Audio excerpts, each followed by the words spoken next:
Welcome to a Stamps and Mail Club video tutorial. I am going to show you a fun alternative card.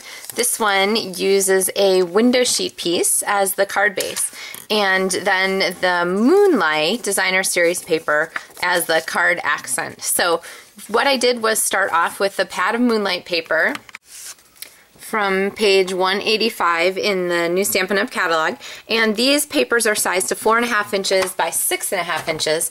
So I took each one, cut it in half, and then sized my card from there. So my window sheet piece is actually cut to 7.5 by 5 inches, so that it's perfectly sized for two half sheets from that pad. So I'm going to go ahead and take my window sheet piece and match up the corners, and I realize that you maybe can't see super well, so you'll just have to listen and pretend you can see what I'm talking about.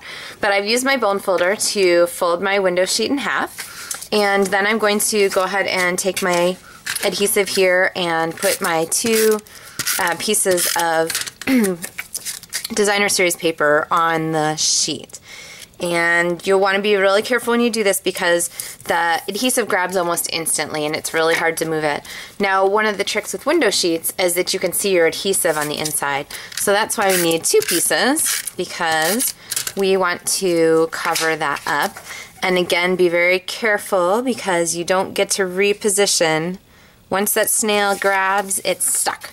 So now we have the front of our card all set, and we've hidden our card insides there.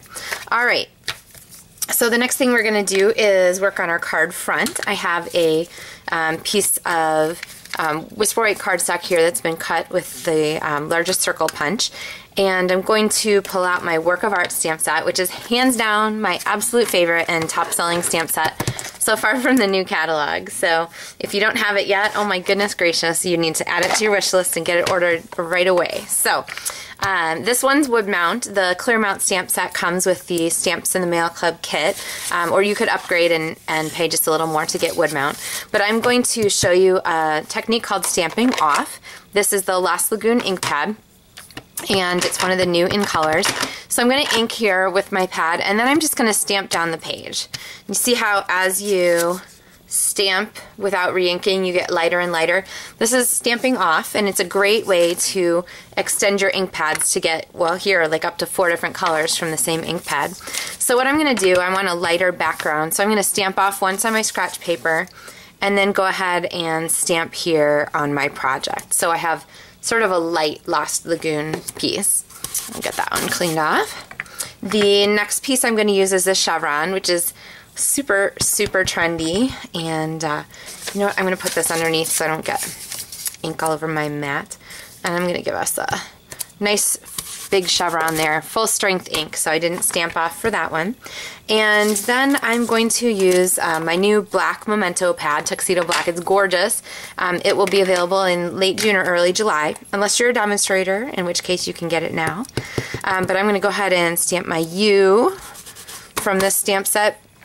And one of the awesome things about this set is it has just for and thank you, which means this is a really flexible stamp set. So I'm going to do this one as a thank you. I send lots of thank you cards. And then this piece here is going to go on our card front.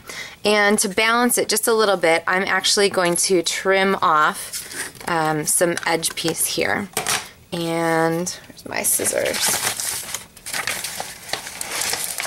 Here they are. Paper snips. I'm going to go ahead and just clip a little bit up the side there. Okay, so now this piece is going to mount on our card like this.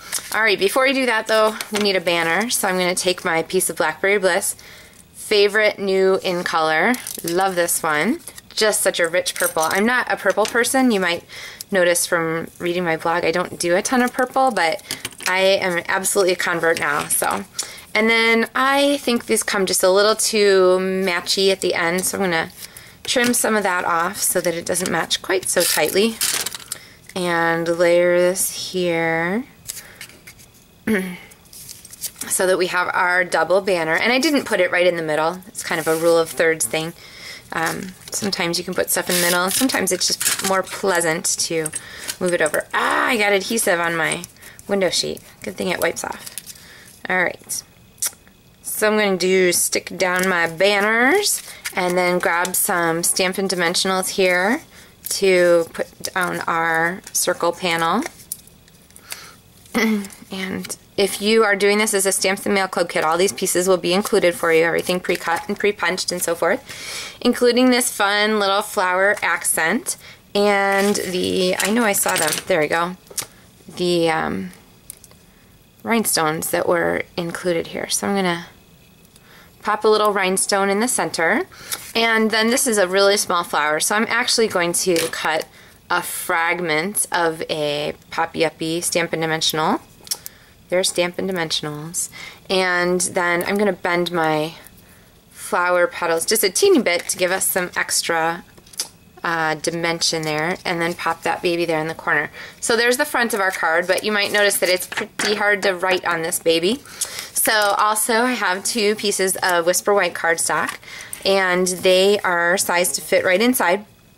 But we need just a little bit of stamping in there, so I'll take, what did I say, my chevron was one of my favorites. I'm going to grab this baby and put a mat down behind. I'm going to stamp once and then twice there. So we have sort of a double piece of the chevron. And go ahead and put some adhesive on this here. And like I said earlier, be careful when you place your white because grabs really quickly. Like that. Here we go.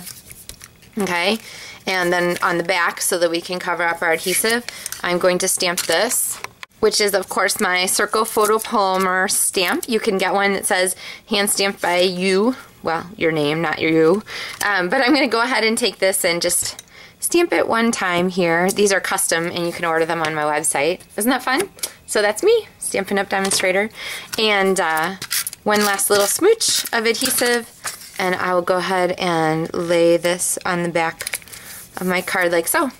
So there is our finished window sheet card. So our thank you, placed it right on the inside, and then a little smooch on the back. So anyway, hope you've enjoyed this fun card. That window sheet is sure to draw comments from whoever you send it to. So have fun with this one. If you have questions about Stamps and Mail Club, please drop me a line and let me know.